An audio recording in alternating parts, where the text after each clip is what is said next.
Boiling point of 1 molar NaCl, पहला point क्या है, बॉइलिंग पॉइंट ऑफ 1 मोलर मतलब M NaCl is twice of, ये डबल है किसका, boiling point of 1 M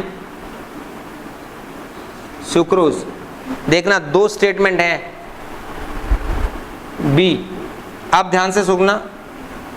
boiling point elevation मतलब कौन हुआ, डेल्टा टीबी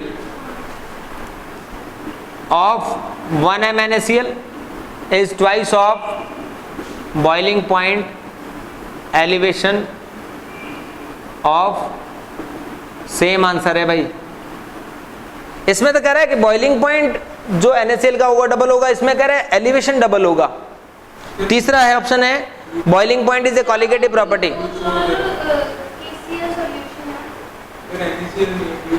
सेम बात, एक ही बात है। यहाँ पर KCl होगा तो भी कोई फर्क नहीं पड़ेगा, और यहाँ पर सुक्रोज की जगह क्या होगा, क्योंकि मोलैरिटी दे रखी होती है, इनका कोई फर्क नहीं पड़ेगा। क्या आंसर देंगे, ए या बी?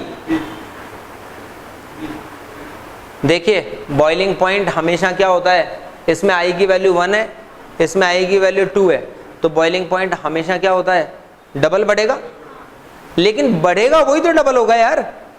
भाई मान लो वाटर का बॉइलिंग पॉइंट होता है 100 डिग्री सेल्सियस, तो इस सॉल्यूशन में मान लो 100 है, तो यहाँ पर 112 थोड़ी 200 थोड़ी हो जाएगा। यानी वो अगर इसमें डिप्रेशन या एलिवेशन जो भी बात करें अपन, एलिवेशन अगर NaCl में 0.5 आया है तो इसमें वो एलिवेशन 0.25 होगा, क्योंकि हमने क्या फॉर्मूला पढ़ा हुआ है, ये टिक कर देना। डेल्टा टीबी क्या होता है, IKBM। I की वैल्यू क्या है 1 किसके लिए, ग्लूकोज, और I की वैल्यू 2 किसके लिए है, KCl के। तो यहां पर 2 पुट करेंगे तो ये डबल हो जाएगा डेल्टा टीबी। तो हमेशा ध्यान रखना कॉलिगेटिव प्रॉपर्टी उस I के रेस्पेक्ट में ही बढ़ती है। N की वैल्यू डबल हो गई तो डबल हो जाएगी, ट्रिपल हो गई तो ट्रिपल हो जाएगी, बाकी किस पर फर्क नहीं पड़ेगा। बॉइलिंग पॉइंट ऐसा नहीं कि 100 से 200 हो जाएगा, वो 100.5 की बजाय 100.25 हो जाएगा अगर जिसका हाफ है उसका, ऐसा है। देखो तीसरा क्वेश्चन, एक क्वेश्चन और सुनो, ये क्वेश्चन नंबर 1 था ऑब्जेक्टिव का। 9th सुनना ध्यान से, सुनो सिर्फ 9th। ऑस्मोटिक प्रेशर का ऑर्डर पूछा है आपको। दूसरा 9th क्वेश्चन क्या है, देखो ऑस्मोटिक प्रेशर का क्या देना है आपको ऑर्डर। 1 मिनट इधर देख लो क्या क्या दे रखा है। 10 ग्राम ग्लूकोज जिसका ऑस्मोटिक प्रेशर कितना दिया है P1, 10 ग्राम यूरिया जिसका ऑस्मोटिक प्रेशर कितना दिया है P2, और 10 ग्राम क्या बेटा, जो मैंने आपको ऑप्शन कराए थे उनके अलावा कुछ नहीं आता, यही आता है हमेशा ये। तो अब आपको ये बताना है कि P1, P2 और P3 में क्या रिलेशन होगा। हम इस चक्कर में पहले नहीं पढ़ेंगे। किसका ऑर्डर पूछा है, ऑस्मोटिक प्रेशर किसके बराबर होगा,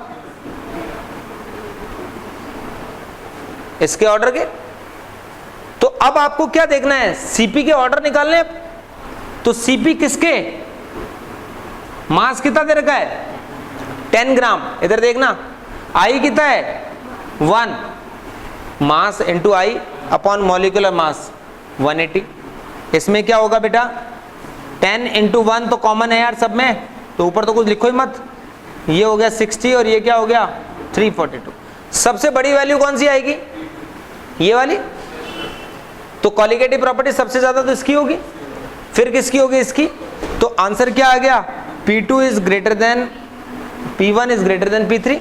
ये किसका ऑर्डर है, CP का।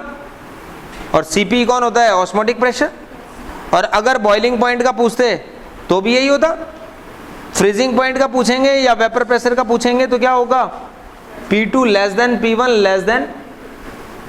2-3 बातें तो ध्यान रखनी है यार, सारी बातें लॉजिकल सीख लिए। बोर्ड में स्कूल में 1 नंबर के जो क्वेश्चन आते हैं ना, चाहे राजस्थान बोर्ड हो चाहे CBSE बोर्ड हो, सब में 1-1 नंबर के क्वेश्चन शुरू में आते हैं।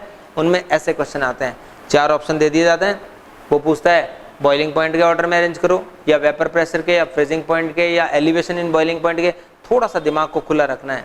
कॉलिगेटिव प्रॉपर्टी 4 ही है, elevation in boiling point, depression in freezing point, osmotic pressure और रिलेटिव लोवरिंग। बाकी किसी का पूछे तो वो बॉइलिंग पॉइंट का सीधा होगा, बाकी दोनों अपोजिट होंगे, रेसिप्रोकल होंगे। तो इस तरह के क्वेश्चंस तो आप कर लोगे ना सारे इसमें।